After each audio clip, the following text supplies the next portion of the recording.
Facebook पैसा नहीं दे रहा है, फेसबुक से कोई भी अर्निंग नहीं हो रही है, बल्कि मोनेटाइजेशन सस्पेंड कर दिया जा रहा है। तो हम फेसबुक पर काम क्यों करें, किस वजह से काम करें? जब हमारी वहां से कोई अर्निंग नहीं हो रही है, कुछ भी नहीं हो पा रहा है, तो हमें फेसबुक पर रहने का क्या मतलब है? तो देखो भाई, मेरी बात को समझना। फेसबुक एक ऐसा प्लेटफॉर्म है जिसपे लगभग 10 बिलियन लोग एग्जिस्ट कर रहे हैं, यानी 10 बिलियन लोग का डाउनलोड है। तो भाई तुम काम करो या ना करो, तुम एक क्रिएटर हो, मान लो 10-20 लाख 50 लाख या फिर 2-3 मिलियन लोग 10 मिलियन लोग अगर नहीं भी वर्क करेंगे तो फेसबुक को कोई फर्क नहीं पड़ेगा।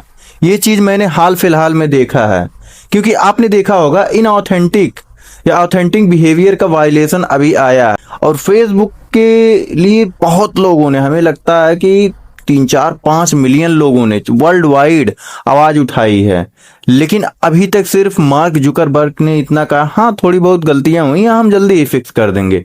लेकिन आखिर कब तक फिक्स किया जाएगा? इसी बहाने लोगों के 3-3, 4-4 हजार, 5-5 हजार डॉलर जो है होल्ड कर दिया है। आखिर वो पैसा किसके पास गया? फेसबुक के पास गया ना, मेटा के पास गया ना।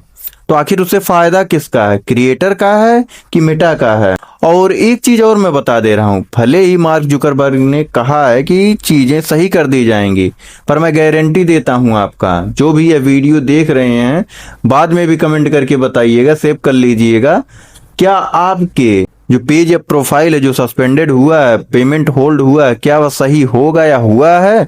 जो भी बाद में देखेगा, जैसे जब मार्क जुकरबर्ग कहेंगे हाँ सारी चीजें फिक्स हो गई, क्या सही होगा? बिल्कुल भी नहीं भाई, मैं पहले ही बता दे रहा हूं। ज्यादा से ज्यादा 20 से 30% आइडियां सही होंगी, बाकी 70% आइडियां सही नहीं होंगी। फेसबुक खुद चाहता है कि लोग नई अकाउंट बनाएं और फिर से मेहनत करें। जैसे ही आप ग्रो करने लग जाओगे, फिर कोई ना कोई प्रॉब्लम दे देगा।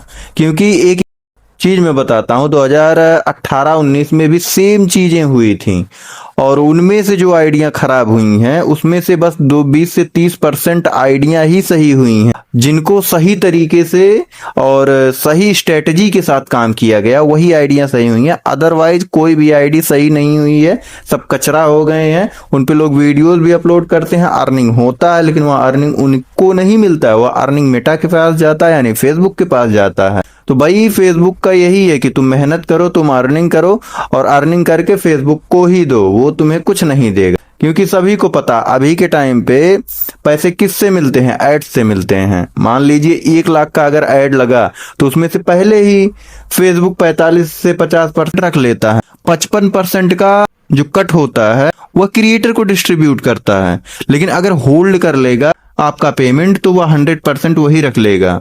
तो भाई वो तो चाहता है ना देना पड़े। यही रियलिटी है फेसबुक की। फेसबुक अभी के टाइम पे बहुत बड़ा स्कैम कर रहा है, वो आप लोगों को समझ में नहीं आएगा। आप छोटे क्रिएटर हैं, आप अभी उतना नॉलेज नहीं है आपको, तो आप बस सोच रहे हैं कि काम करेंगे, एक आईडी चली गई कोई दिक्कत नहीं, दूसरी आईडी पे काम करेंगे, हम ग्रो कर जाएंगे। ग्रो तो कर जाएंगे, लेकिन वहां से अर्निंग नहीं कर पाएंगे। आप सिर्फ ग्रो ही करेंगे, ग्रो करेंगे, मेहनत करेंगे, और सब बर्बाद हो जाएगा। तो मेरी बातों को समझना होगा, स्मार्ट तरीके से काम करो। ऐसे भागने का, ऐसे फेसबुक पे काम करने का कोई मतलब नहीं है। अब तो नहीं मतलब है। अगर आप स्मार्ट तरीके से वर्क नहीं कर रहे हैं तो यहाँ काम करने का कोई मतलब नहीं है। मैं तो यही कहूंगा कि आप लोग यूट्यूब चैनल बनाइए। अगर आपके अंदर कोई भी स्किल है तो आप वहाँ दिखाइए। वहाँ थोड़ा टाइम लगता है, लेकिन यूट्यूब पे एक बार आप ग्रो हो गए तो वहाँ से डिमोनेटाइजेशन का चांसेस बहुत कम होता है। अगर आप कोई भी रूल सही में ब्रेक नहीं करेंगे तो कोई प्रॉब्लम नहीं होगा। तो मेरी इस बात को समझिए और अपनी राय दीजिए। क्या आपका भी मोनेटाइजेशन सस्पेंड हुआ है? क्या आपका भी पेमेंट होल्ड हुआ है? कमेंट करके जरूर बताइएगा।